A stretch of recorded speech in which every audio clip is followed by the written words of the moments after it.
প্রিয় দর্শক, শুভেচ্ছা সহ আমন্ত্রণ আপনাদের সবাইকে। শুরু করছি আপনাদের প্রিয় অনুষ্ঠান আপনার সুস্বাস্থ্য। আজকে আমরা আলোচনা করব হার্ট অ্যাটাক এবং করোনা নিয়ে। আমাদের সাথে আছেন ডাক্তার মোহাম্মদ শফিকুর রহমান পাটোয়ারি। তিনি সহযোগী অধ্যাপক এবং বিভাগীয় প্রধান, কার্ডিওলজি বিভাগ, কুর্মিটোলা জেনারেল হাসপাতাল। ডাক্তার মোহাম্মদ শফিকুর রহমান পাটোয়ারি একজন হৃদরোগ বিশেষজ্ঞ। 1970 সালের 13ই জানুয়ারি কুমিল্লার চাঁদপুরে এক মুসলিম পরিবারে জন্মগ্রহণ করেন। পুরানবাজার প্রাথমিক বিদ্যালয় দিয়ে পড়াশোনা শুরু করে এমএইচ হাই স্কুল পুরানবাজার থেকে এসএসসি এবং চাঁদপুর সরকারি কলেজ থেকে এইচএসসি পাশ করেন। পরবর্তীতে চট্টগ্রাম মেডিকেল কলেজ থেকে এমবিবিএস পাশ করেন। উচ্চতর শিক্ষায় তিনি এমসিপিএস, এফসিপিএস এবং কার্ডিওলজিতে এমডি ডিগ্রি অর্জন করেন। 1997 সালে শুরু হয় তার কর্ম অর্থাৎ চাকরি জীবন। পর্যায়ক্রমে Sher-e-Bangla Medical College, Sir Salimullah Medical কলেজে চিকিৎসা সেবা দিয়ে আসছেন। আপনার কাছে আমার প্রথম প্রশ্ন যে হার্ট অ্যাটাক কি?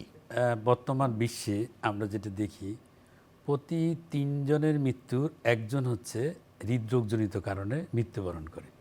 এর ভিতরে 80% হচ্ছে হার্ট অ্যাটাকের জন্য মৃত্যুবরণ করে। এবং এর কারণ হলো হার্টের আমরা জানি 3টি রক্তনালী থাকে। এই রক্তনালীর ভিতরে কোনো কারণে যদি একেবারে বা টোটাল অথবা নিয়ার টোটাল যদি বন্ধ হয়ে যায় রক্তনালী, রক্ত চলাচল বন্ধ হয়ে যায় কোনো কারণে, সেটা যেমন হচ্ছে হার্টের রক্তনালীতে কোলেস্টেরল জমে প্ল্যাক তৈরি হয়, সেই প্ল্যাকটা ফেটে যাওয়ার কারণে টোটালি বন্ধ যদি হয়ে যায়, তখন প্রচণ্ড বুকে ব্যথা হয় এবং সেই ব্যথা দেখা যায় 20 মিনিটের চেয়েও বেশি সময় পর্যন্ত স্থায়ী থাকে। এই ধরনের একটি পরিস্থিতিতে আমরা রোগীর যখন পরীক্ষা নিরীক্ষা করি তখন দেখি যে হার্ট অ্যাটাকের মতো একটি সমস্যা তৈরি হয়। হার্ট অ্যাটাকের কারণ কি? হার্ট অ্যাটাকের যদি আমরা কারণগুলো দেখি, যেমন হচ্ছে আমাদের দেশে সবচেয়ে কমন হচ্ছে যেমন ধূমপান, তামাক জাতীয় দ্রব্য সেবন করা, এর পাশাপাশি উচ্চ রক্তচাপ, ডায়াবেটিস মেলাইটাস। এছাড়াও আমরা দেখি যে খাদ্য অভ্যাসজনিত কিছু সমস্যা আমরা দেখি, যেমন হার্ট হেলদি খাবার না খাওয়া, যার জন্য হচ্ছে রক্তে কোলেস্টেরলের মাত্রা বেশি হয়ে যাওয়া। তার পাশাপাশি আমরা দেখি যে যাদের পরিবারে ফার্স্ট ডিগ্রি রিলেটিভ যদি হার্টের সমস্যা থাকে, সেই ক্ষেত্রে কিন্তু ফ্যামিলির অন্যান্য মেম্বারদেরও হার্ট অ্যাটাক হওয়ার ঝুঁকি থাকে।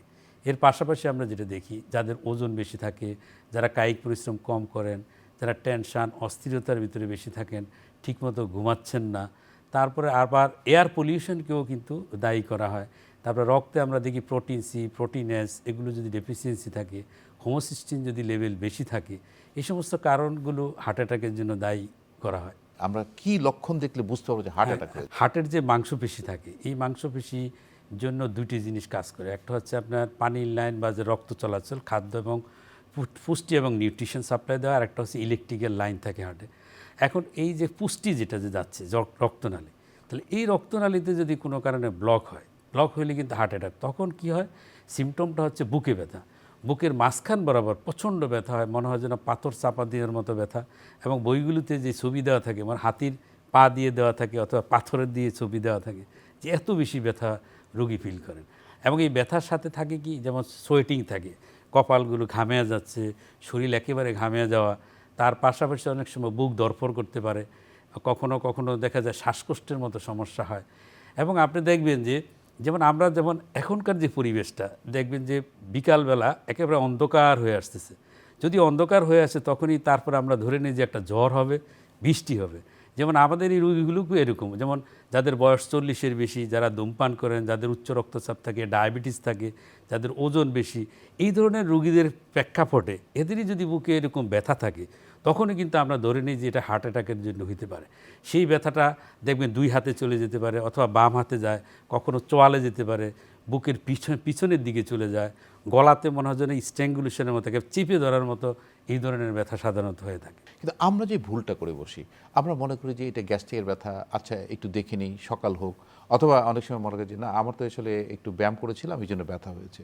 তো বেশিরভাগ মানুষ ভুল করে গ্যাস্ট্রিকের ব্যথা বলে এবং গ্যাস্ট্রিক ওষুধ সেবন করে সময় ক্ষেপণ করে। বিষয়টা যদি ব্যাখ্যা করতেন কি করা উচিত? হ্যাঁ, অনেক রুগী মনে করেন যে আমার কেন হার্ট অ্যাটাক হবে, মানে একটা কনসেপ্টই থাকে। এবং আমরা রুগীকে কনভিন্সই করতে পারি না যে আপনার হার্ট অ্যাটাক হয়েছে আমাদের কাছে আসার পরও। ভর্তিও পর্যন্ত হতে চায় না রুগীরা, যে না আমার তো হার্ট অ্যাটাক হওয়ার কথা না। তাহলে এখন এই জিনিসটা কিন্তু সবারই বোঝা দরকার, যাদের একটু বয়স বেড়ে যাচ্ছে, যারা ধূমপান করেন, যাদের এই ধরনের রিস্ক ফ্যাক্টর থাকে, তাদের বুকে ব্যথা হলে কিন্তু সবার আগে বিবেচনা করা উচিত যে আমার হার্ট ঠিক আছে কিনা, এটা কিন্তু জানা উচিত। যেমন একটা ইসিজি কিন্তু করলেই কিন্তু বোঝা যায়, নিকটবর্তী একটা হসপিটালে যদি একটা ইসিজি করা যায়, যেমন ট্রোপোনিন, এটা কিন্তু প্রায় হসপিটালে হয়, ব্লাডের ট্রোপোনিন লেভেলটা বেশি সময় লাগে না, আধা ঘন্টা বা 20 মিনিটে কিন্তু রোগ ডায়াগনোসিস হয়। তাহলে একটা ইসিজি এবং একটা ট্রোপোনিন যদি করা যায়, তাহলে কিন্তু আপনি কনফার্ম যে আপনার হার্ট অ্যাটাক আছে কিনা। তাহলে এবং হার্ট অ্যাটাকটা নিশ্চিত হওয়া উচিত। গ্যাস্ট্রিকের কথা বললে তো হবে না, যেমন গ্যাস্ট্রিক তো একটা অ্যান্টাসিড ট্যাবলেট বা অ্যান্টাসিড সিরাপ এই ধরনের ওষুধগুলি খাচ্ছেন রুগীরা, যে বুকে একটু যদি সমস্যা, এই ওষুধগুলো খেয়ে বাসায় পড়ে থাকেন। কিন্তু এইটা না করে আমার মতে সবার আগে উচিত যে যাদের রিস্ক ফ্যাক্টর থাকে, যারা ঝুঁকির ভিতরে আছেন, যে যারা, তাদের অবশ্যই নিকটবর্তী একটা হসপিটালে গিয়ে একটা ইসিজি অ্যাটলিস্ট ট্রোপোনিনাই অবশ্যই করা উচিত, করে দেখে নিশ্চিত হয়ে যে আমার ইসিজি ভালো আছে, ট্রোপোনিনাই নেগেটিভ, সেই ক্ষেত্রে আপনি কিছুটা নিশ্চিন্ত থাকতে পারেন যে না আমি এবার গ্যাস্ট্রিকের ওষুধ খাই। সেক্ষেত্রে যদি আমরা ইমিডিয়েট চিকিৎসায় আসি, যে আমরা হার্ট অ্যাটাক হয়েছে, ট্রোপোনিনাই বেশি আছে, ইসিজি চেঞ্জ আছে, কোনো কোনো সময় আমরা ইসিজি চেঞ্জ না থাকলেও ট্রোপোনিনাই বেশি পাওয়া যায়, তো সেক্ষেত্রে এই ক্ষেত্রে তার কি করণীয় বা নেক্সট স্টেপটা কি? হ্যাঁ, সিমটমটা যদি খুব সাজেস্টিভ থাকে সেই ক্ষেত্রে অবশ্যই রুগীর হসপিটালাইজ হওয়া উচিত। এবং আমরা যেটা বলি যে গোল্ডেন আওয়ার কেন বলা হয়, যেমন হার্টের যে মাংসপেশিটা আছে, এই মাংসপেশিটা আপনার হচ্ছে বেশি সময় কিন্তু টলারেট করতে পারে না, এই মাংসপেশিটা নষ্ট হয়ে যায়। এবং নষ্ট যদি একবার হয়, এই মাংসপেশি কিন্তু দ্বিতীয়বার তৈরি হয় না, রিজেনারেশন যেটাকে বলা হয়। যেমন অনেক জায়গার সেল কিন্তু রিজেনারেশন হয়, যেমন স্কিনে যদি আমাদের একটা জায়গায় কেটে যায় বা ছিঁড়ে যায়, আমরা দেখি কিছুদিন পরে আবার সুন্দর একটা লেয়ার তৈরি হয়, কিন্তু হার্টের ক্ষেত্রে কিন্তু সেটা হচ্ছে না। একবার যদি মাসেল নষ্ট হয়, এটা পরে এবার। সুতরাং আমাকে খুব দ্রুততম সময়ের ভিতরে নিকটবর্তী সিসিইউ, যেখানে করোনারি কেয়ার ইউনিট ব্যবস্থা আছে, যে সমস্ত জায়গায় হার্টের চিকিৎসা হয়, এই ধরনের একটা জায়গায় অবশ্যই আমাকে পৌঁছতে হবে। এখন পৌঁছার পরে আমরা কি করব? যেমন যদি 3 ঘন্টার ভিতরে পৌঁছা যায়, কোনো অ্যাঞ্জিওগ্রাম বা অ্যাঞ্জিওপ্লাস্টি করার ফেসিলিটি যদি না থাকে, তাহলে আমরা কি করি, রক্তকে যে জমাট বাঁধা যে রক্ত আছে সেটাকে গলানোর জন্য আমরা একটা ওষুধ দিয়ে থাকি। যেমন সেটাকে আমরা বলি ফিব্রোলাইটিক ড্রাগ বলা হয়, যেমন অ্যালটিপ্লেজ, টেনিকটিপ্লেজ, রেটিপ্লেজ, এই ধরনের ওষুধ, বা আমাদের যে সবচেয়ে কমনলি ইউজ হয় স্ট্রেপ্টোকাইনেস, এই ওষুধগুলি আমরা প্রয়োগের মাধ্যমে কিন্তু রক্তনালীটাকে আবার সচল করতে পারি। আর যে সমস্ত জায়গায় আপনার ক্যাথল্যাবের ফেসিলিটি থাকে বা অ্যাঞ্জিওগ্রাম করার সুযোগ থাকে, সেখানে আমরা বলি যে 90 মিনিটের ভিতরে, ম্যাক্সিমাম হলে 120 মিনিট, 120 মিনিটের ভিতরে আপনি রক্তনালীটা খুলে দিতে হবে। অ্যাঞ্জিওগ্রাম করে আমরা যেটা 100% বন্ধ থাকে, ওই রক্তনালীতে খুলে ওখানে একটা রিং আমরা লাগিয়ে দিচ্ছি, এবং সাথে সাথে রক্ত চলাচল 100% ওপেন হয়ে যাবে। এবং ওপেন হয়ে যদি যায়, তাহলে মাসেলটাতে আপনার অক্সিজেন সাপ্লাই হয়ে গেল, সে পুষ্টিও পেল, মাসেলটা কিন্তু আর ড্যামেজ হবে না, মানে মাসেলটা আমরা সুরক্ষা করতে পারি। আমাদের মেন উদ্দেশ্য হচ্ছে হার্ট মাসেলটা যেন নষ্ট না হয়। হার্ট মাসেলের সুরক্ষার জন্যই হয় আপনাকে প্রাইমারি অ্যাঞ্জিওপ্লাস্টিতে যেতে হবে, যদি ফেসিলিটি না থাকে আমাকে ফিব্রোলাইটিক ড্রাগ বা যে থ্রম্বোলাইটিক ড্রাগ দিয়ে তার চিকিৎসা করতে হবে।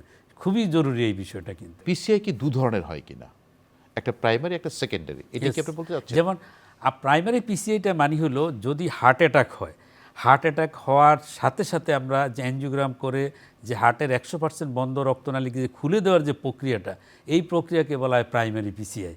আর এই জেনারেল আমরা কিছু পিসিআই করি, যেমন কোনো একটা রোগীকে যদি আমরা বুঝতে পারি যে ওনার হার্টের রোগ আছে, যেমন উনি ইটিটি করলেন, ইটিটি পজিটিভ, বা হার্টের ইকোকার্ডিওগ্রাম করলেন, হার্টের ইজেকশন ফ্র্যাকশন কম, ওনার হচ্ছে বুকে ব্যথা হচ্ছে, হাঁটলে কিছুদিন হাঁটলেই বুক চেপে ধরতেছে, ওষুধ খাচ্ছেন তারপরে সারছেন না, এই ধরনের রোগীদের ক্ষেত্রে আমরা কি বলি, অ্যাঞ্জিওগ্রাম করার জন্য বলি। সেটাকে আমরা বলি রুটিন বা ইলেকটিভ অ্যাঞ্জিওগ্রাম। এই অ্যাঞ্জিওগ্রামের সাথে যদি আমরা স্ট্যান্টিং করি, সেটাকে বলি আমরা ইলেকটিভ পিসিআই আমরা বলি। যে মানে একজন মানে হার্টের রুগী আছেন, উনি সাধারণভাবে আসলেন, আসার পর আমরা অ্যাঞ্জিওগ্রাম করলাম, ব্লক পেলাম, সেটাকে আমরা স্ট্যান্টিং করে দিলাম, সেটাকে আমরা বলি ইলেকটিভ পিসিআই বলি আমরা। আর যদি হার্ট অ্যাটাকের সাথে সাথে আমরা যেটা করি, সেটাকে আমরা বলি প্রাইমারি পিসিআই বলি আমরা থাকি। আপা 4 দিনের ছুটি পেলাম, তাই ফ্যামিলি নিয়ে ঘুরতে যাব। আপনি কোথাও ঘুরতে যাবেন? আমরা কি আপনার মতো এত নিশ্চিন্ত? ব্যবস্থা নিলেই নিশ্চিন্ত হওয়া যায়। ভাগ্যিস ডাক্তারের পরামর্শক্রমে আমি সর্বাধুনিক স্বল্পমাত্রার জন্ম নিয়ন্ত্রণ পিল রোজেন 28 গ্রহণ করেছিলাম। এলো রোজেন 28, যা জন্ম নিয়ন্ত্রণ পিলকে করেছে অধিকতর সহনীয় ও কার্যকর, এবং ওজন বৃদ্ধি ও উচ্চ রক্তচাপের মতো প্রধান পার্শ্ব প্রতিক্রিয়া থেকে মুক্ত। Rosen 28 4th generation birth control পিল। দেশের অনেক মানুষ এনজিওগ্রামে ভয় পায়, মানে হার্ট অ্যাটাক হয়েছে তাদের ক্ষেত্রটা ভিন্ন, অন্য যারা আছে তো সেক্ষেত্রে তারা অনেক সময় ধাবিত হয় সিটি এনজিওগ্রাম নামে আর একটা পরীক্ষা আছে, যদি একটু পার্থক্যটা বলতেন। হ্যাঁ, এখানে এই ভয়ের ব্যাপারটা যদি আমি একটু বলি, যেমন অনেকেই কিন্তু ভয় পান যে অ্যাঞ্জিওগ্রাম খুব ভীতিকর একটা পরীক্ষা, অ্যাঞ্জিওগ্রাম করলে বুঝি মৃত্যুবরণ করতে পারে বা জটিলতা হতে পারে, এই ধরনের একটা ভয় কাজ করে। আসলে এটা ভয় পাওয়ার কিছু নেই। সিম্পল আমরা লোকাল অ্যানেস্থেসিয়ার মাধ্যমে বর্তমানে হাতের রক্তনালী দিয়েই কিন্তু আমরা অ্যাঞ্জিওগ্রাম করি, এবং এটা হচ্ছে স্যালাইন দেওয়ার মতো সিম্পল, খুবই সিম্পল একটা পরীক্ষা। রুগী কিন্তু আমাদের সাথে কথা বলতে থাকেন, ওনার সাথে আমরা কথা বলি কিন্তু কাজ করি। এবং এখানে একটা ক্যাথেটারের মাধ্যমে হার্টের রক্তনালীতে ডাই দিয়ে আমরা শুধু ছবি তুলে আমরা দেখি যে হার্টের রক্তনালীতে কোথাও কোনো ব্লক আছে কিনা। খুবই সিম্পল পরীক্ষা, হাতের মাধ্যমে করা হয়, এবং বর্তমানে এর জটিলতা কিন্তু অনেক কম। যদি আমরা একটা রুগীকে সুন্দরভাবে আগে থেকে প্রিপারেশান নিয়ে তার যদি আমরা অ্যাঞ্জিওগ্রাম করি, সেক্ষেত্রে দেখা যায় জটিলতা হওয়ার সম্ভাবনা একেবারেই কম। এটাকে গোল্ড স্ট্যান্ডার্ড বলা হয়, যেটা ইনভেসিভ অ্যাঞ্জিওগ্রাম যেটা করা হয়। আর সিটি অ্যাঞ্জিওগ্রাম হচ্ছে কী ধরনের? সিটি অ্যাঞ্জিওগ্রাম হচ্ছে হার্টের রক্তনালীতে ডাইয়ের মাধ্যমে, ডাই আমরা দেই, সেই আয়োডিন কন্টেনিং ডাই, সেই ডাইটা হার্টে যাবে, হার্টে যাওয়ার পর সেটা সিটি মেশিনের মাধ্যমে ছবি তোলা হয়। এখন সিটি মেশিনের মাধ্যমে যে ছবি তোলা হয়, সেই ছবিটা অনেকটা ইনডাইরেক্ট ছবি আসে, এবং এই ছবিগুলোতে কখনো কখনো কিন্তু একেবারে 100% আমার লেশনটাকে কিন্তু আইডেন্টিফাই করতে পারে না। মাঝে মাঝে কিছুটা অ্যামালগামেট পাওয়া যায়, কখনো কখনো দেখা যায় যে সিটি অ্যাঞ্জিওগ্রাম বললো 40%, এখানে এসে দেখি আমরা কোনো লেশনই নেই। তো এই ধরনের মাঝে মাঝে কিন্তু টোটালি মিল পাওয়া যায় না। এই জন্য সিটি অ্যাঞ্জিওগ্রামকে গোল্ড স্ট্যান্ডার্ড বলা হয় না। কনভেনশনাল যে অ্যাঞ্জিওগ্রামটা, এটাকে আমরা গোল্ড স্ট্যান্ডার্ড বলা হয় ডায়াগনোসিস পারপাসে, এবং এখানেই সঠিকভাবে আপনার হার্টের রক্তনালীতে কয়টা রক্তনালীতে ব্লক, কত % ব্লক সঠিকভাবে নির্ণয় করা যায়। এখন সিটি অ্যাঞ্জিওগ্রাম তাহলে কখন দরকার, কখন আমরা করি? যেমন একটা রুগী হচ্ছে লো রিস্ক, মানে তার করোনারি ডিজিজ থাকতেও পারে, নাও থাকতে পারে, এরকম একটা বর্ডার লাইন সিচুয়েশন, মানে ওনার ক্ষেত্রে আমরা এখন চাচ্ছি না যে একটা ইনভেসিভ অ্যাঞ্জিওগ্রামে যেতে, সেই ক্ষেত্রে আমরা করি একটা স্ক্রিনিং টেস্ট হিসাবে আমরা তাকে হলো সিটি করোনারি অ্যাঞ্জিওগ্রাম করে, যে উনি একটা বর্ডার লাইন কেস, আসলে কিছু আছে কি না এটা একটু বোঝার জন্য আমরা সিটি অ্যাঞ্জিওগ্রাম করি। সেক্ষেত্রে যে এনজিওগ্রাম করার ক্ষেত্রে আপনাদের কোনো ইভালুয়েশনের প্রয়োজন আছে কিনা? যেমন আপনি ডায়ের একটা প্রশ্ন বলেছেন যে সব রোগীর এনজিওগ্রাম করা যায় কিনা। আমরা পেশেন্টকে দেবো সে পেশেন্টের ফিটনেস কীরকম, তাই না, তার ইজেকশন প্রেকশন, তার হার্ট ফেলিউর আছে কি না, তার অন্যান্য কোমরবিড কন্ডিশন। যেমন একটা পেশেন্ট তার শ্বাসকষ্টের জন্য সে শুতেই পারছে না, তাহলে সেই রোগীর তো আমরা অ্যাঞ্জিওগ্রাম করবো না। তাহলে অবশ্যই একটা নির্দিষ্ট ফিজিক্যাল ফিটনেস প্রয়োজন। যেমন তার ডায়াবেটিস আছে, ডায়াবেটিসটা কন্ট্রোল নাই, রক্তের হিমোগ্লোবিনের পরিমাণ খুব কম, কিডনি ফাংশন দেখা যাচ্ছে খুব বেশি খারাপ, তাহলে হচ্ছে এটা আয়োডিন কন্টেনিংটা সে আরও খারাপ করে দেবে কিডনি ফাংশন। তাহলে দেখা যাচ্ছে যে সব রোগীর ক্ষেত্রে কিন্তু আমরা অ্যাঞ্জিওগ্রামে নিতে পারবো না। তাহলে অ্যাঞ্জিওগ্রাম করার আগে কতগুলো আমরা বেজলাইন টেস্ট করি, আমরা ইসিজি করি, ইকো করি, এক্সেস টেস্ট করা হয়, হিমোগ্লোবিন লেভেল দেখা হয়, ব্লাড সুগার দেখা হয়, ক্রিয়েটিনিন দেখা হয়। তাহলে আমরা বেসিক কিছু টেস্ট করে তার ফিজিক্যাল ফিটনেসটা দেখে রোগী যদি ফিট থাকে সেই রোগীরই আমরা শুধুমাত্র অ্যাঞ্জিওগ্রামে নিয়ে যাব। ডাক্তার পাটোয়ারি, আরেকটা প্রশ্ন আসছে, যখন আপনার এনজিওগ্রাম প্রসিডিউর চলে তার আগে তো আপনার রুগীদেরকে কাউন্সিলিং করে থাকেন এবং রুগীরা কিন্তু বাইরে অপেক্ষমান থাকে, আপনারা এসে কিছু কথা বলেন যে ডায়ালিটেশন করা হয়েছে, আপনার বেলুনিং করা হয়েছে, আপনার পরিষ্কার করা হয়েছে, স্ট্যান্টিং করা হয়েছে, আসলে তো আসলে এই বিষয়গুলো যদি একটু ব্যাখ্যা করতেন। যে আমাদের এই সিস্টেমটা হলো এরকম যে এটা একটা রিপ্রডিউসিবল, মানে এই পরীক্ষাগুলো রিপ্রডিউসিবল, এবং আমরা যে কাজটা করতেছি, যেমন একটা রোগীর যদি আপনি অপারেশন করেন, ওই সার্জনই বুঝতে পারেন বা তার যারা আশেপাশে থাকে ওনারাই শুধু জানেন ভিতরে কি করলেন বা কী, কিন্তু আমাদের এটা একেবারে পরিষ্কার। এখানে হচ্ছে কি আমাদের যে কাজগুলো হয়, কাজগুলো একেবারে ছবিগুলো সরাসরি কিন্তু আপনার ওয়েটিং রুমে মনিটরের মাধ্যমে কিন্তু ডিসপ্লে করা যায়, এবং সেখানে কিন্তু একে পরিষ্কার দেখা যায় যে আমরা অ্যাঞ্জিওগ্রাম করতেছি, কটা ব্লক, সব কিন্তু রুগীর অ্যাটেন্ডেন্স যারা থাকে তাদেরকে আমরা ডেকে কিন্তু দেখাইতে পারি। তারপরে যদি আমি কাজ করার পর, যেমন ব্লকটা আছে, ব্লকে আমরা তার দিলাম, তারপর বেলুন দিয়ে যে ফুলানো হইলো, প্রশস্ত করা হলো, তারপরে ওখানে যে স্ট্যান্ড আমরা বসালাম, স্ট্যান্ডটাকে যে আবার প্রশস্ত করা হচ্ছে, সব জিনিসগুলো কিন্তু রুগীর অ্যাটেন্ডেন্স যারা থাকেন তাদেরকে ডেকে কিন্তু আমরা, এটা এমন একটা পরীক্ষা এবং পদ্ধতি, খুব সুন্দর একটা পদ্ধতি যেখানে রিপ্রডিউসিবল এবং রুগীর অ্যাটেন্ডেন্সকে সুন্দরভাবে আবার এক্সপ্লেন করা যায়, দেখানো যায়, প্রত্যেকটা স্টেপ বাই স্টেপ কিন্তু দেখানো যায়, এবং পরবর্তীতে এটাকে আবার প্রিজার্ভ করা যায়, সিটির মাধ্যমে আমরা প্রিজার্ভ করে রাখলাম। আমরা পরবর্তীতে যখন আবার কখনো কোনো প্রসিডিউর প্রয়োজন হয় তখন আমরা পূর্বের প্রসিডিউরটা আবার দেখে তারপর আমরা কিন্তু কাজ করার সুযোগ থাকে। এখানে একটা রুগীদের একটা ধারণা, আমি বলবো যে একটু ভুল ধারণাই বলবো, যে তারা অনেক সময় এসে বলে থাকে যে আমি শুধু এনজিওগ্রাম করবো, রিং লাগাবো না। এই কথাটা কিন্তু আপনাদেরকে অনেক সময় বলে থাকে। হ্যাঁ আছে, যেমন আমাদের কাছে যেমন পেশেন্ট আছে যে আমি শুধু দেখবো আমার হার্টে কোনো সমস্যা আছে কিনা, আমি কিন্তু রিং টিং লাগাবো না। যেমন রিংয়ের ব্যাপারে অনেকের ক্ষেত্রেও একটু ভুল ধারণা আছে মানুষের, যেমন কেউ কেউ মনে করেন যে রিং প্রয়োজন নাই, তারপর রিং লাগাচ্ছে, এরকম একটা ধারণা থাকে। আবার অনেকে মনে করেন যে এই রিং যদি লাগায় রিংয়ের ভিতরে আবার ব্লক হয়ে যেতে পারে, মানে এই ধরনের কিছু ভুল ধারণা থাকে। তো মানুষের এরকম ভুল ধারণা থাকে। কিন্তু রিং কখন লাগাবে, যেমন রিং লাগানোর সুনির্দিষ্ট কতগুলো গাইডলাইন আছে, যেমন American college of cardiology, European heart association, international, এই দুইটা বডিকেই সবচেয়ে গুরুত্ব দেওয়া হয়। ওনাদেরকে একটা গাইডলাইন আছে যে কোন রোগীর ক্ষেত্রে রিং লাগাতে হবে।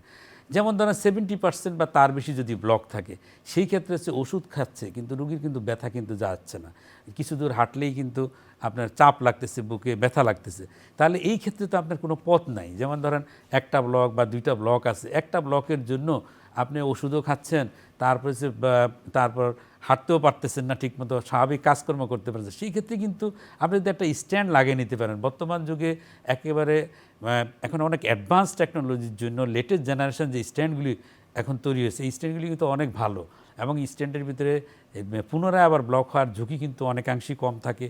তারপর যদি ঠিকমতো ওষুধ খায়, রিস্ক ফ্যাক্টরগুলো ম্যানেজ করে চলে, তাহলে কিন্তু দীর্ঘদিন সে কিন্তু ভালো থাকতে পারেন রোগী।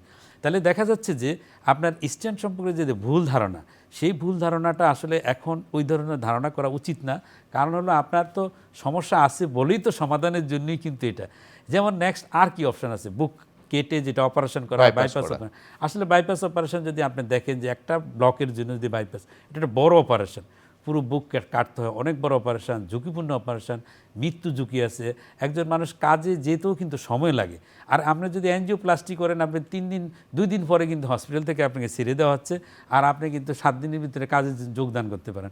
একটা বাইপাস অপারেশন দেখা যায় 1 মাসেও কিন্তু একটা রোগী সুস্থভাবে সে আবার কাজে ফিরতে পারে না। তাহলে দেখা যাচ্ছে যে আপনার যেই প্রসিডিউরটা কম সময়ে আপনি কাজে যেতে পারেন, কম সময়ে আপনার বুকে ব্যথা কমে যাবে, খুব ভালোভাবে উইদাউট কমপ্লিকেশনে যদি আপনার যে প্রসিডিউরটা ভালো, সেই প্রসিডিউরটাই তো মানুষ পছন্দ করবে।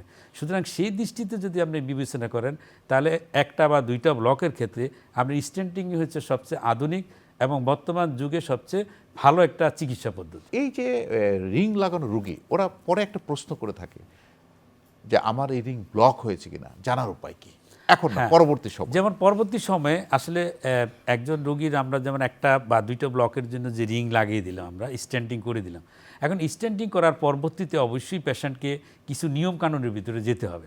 যেমন তাকে রেগুলার ওষুধ খেতে হবে, কিছু ওষুধ খেতে হয়, তারপরে তার রিস্ক ফ্যাক্টরগুলো কিন্তু যেমন উচ্চ রক্তচাপ থাকে নিয়ন্ত্রণ রাখতে হবে, ডায়াবেটিস নিয়ন্ত্রণ রাখতে হবে, যদি ধূমপান করে থাকেন তাহলে ধূমপানটা অবশ্যই বন্ধ করতে হবে, হার্ট হেলদি খাবার খেতে হবে, একটা সুনির্দিষ্ট নিয়ম নীতির ভিতরে চলা উচিত।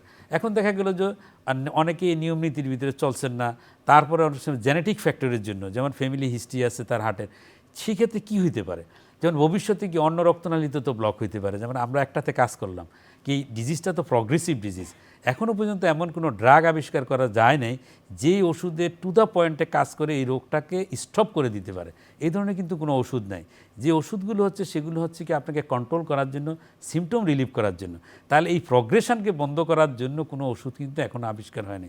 তাহলে এই রোগটা কি প্রগ্রেসিভ ডিজিজ, তাহলে ভবিষ্যতে তার অন্যান্য রক্তনালীতে কিন্তু ব্লক হওয়ার একটা ঝুঁকি থাকে, বা যেখানে আমরা রিং লাগাই তার আশেপাশেও কিন্তু ব্লক হওয়ার একটা ঝুঁকি থেকেই যায়। তাহলে তাকে অবশ্যই লাইফস্টাইল আপনাকে মেনে চলতে হবে, তার পাশাপাশি একটা ফলো আপে থাকতে হবে ডাক্তারের। ফলো আপ এখন আসেনি, ফলো আপ চলাকালীন সময় যদি রুগীর বুকে আবার চাপ ফিল করেন, বুকে আবার ব্যথা হচ্ছে, আগের মতো উনি হাঁটতে পারছেন না, এই ধরনের যদি পরিস্থিতি হয়, তখন অবশ্যই ওনাকে রিইভ্যালুয়েশন প্রয়োজন। যেমন ইসিজি করা, ইকোকার্ডিওগ্রাম করা, ট্রোপোনিন লেভেল দেখা, এগুলো দেখে আমরা একটা ধারণা করি যে নতুন কোনো ইসিজিতে চেঞ্জ হলো কি না, দেখে তখন আমরা ধারণা করি যে না, তার নতুন নতুন ব্লক হওয়ার সম্ভাবনা আছে। তখন আমরা তাকে আবার এনজিওগ্রাম করার জন্য অ্যাডভাইস করি। এনজিওগ্রাম করলেই তো আমরা একেবারে পরিষ্কার বুঝতে পারবো যে তার নতুন করে কোনো ব্লক হইল কি না, সেটা আমরা বুঝতে পারি। এই জন্য রুগীকে অবশ্যই ফলো আপে থাকতে হবে এবং তাকে অবশ্যই নিয়মগুলো মেনে চলতে হবে। এবং লাইফস্টাইল যদি তিনি মেনে চলতে পারেন, বলা হয় যে 80% ক্ষেত্রে কিন্তু এই রোগ প্রতিরোধযোগ্য, যদি নিয়ম নীতি এবং লাইফস্টাইল যদি মেনে চলতে পারেন। হার্ট অ্যাটাক নিয়ে অনেক তথ্যই আপনার কাছে পেলাম, যেটা আমার মনে হয় দর্শকরা যারা শুনলেন এতক্ষণ অনেক উপকার আসবে। আপনাকে অসংখ্য ধন্যবাদ। প্রিয় দর্শক, হার্ট অ্যাটাক হলে দ্রুত চিকিৎসকের পরামর্শ নেওয়া উচিত এবং প্রাইমারি পিসিআই করে নিলে আপনার হার্টের যে অবস্থা, যে কন্ডিশন, এটা পূর্ব অবস্থা ফিরে যেতে খুব তাড়াতাড়ি হয়ে যায়। সেই জন্য আমরা মনে করি দেরি না করে দ্রুত নিকটস্থ কার্ডিয়াক হসপিটালে, সিসিউ সমৃদ্ধ হসপিটালে যোগাযোগ করবেন, আপনার চিকিৎসা নেবেন। দর্শক, ভালো থাকুন, সুস্থ থাকুন, নিরাপদেই থাকুন।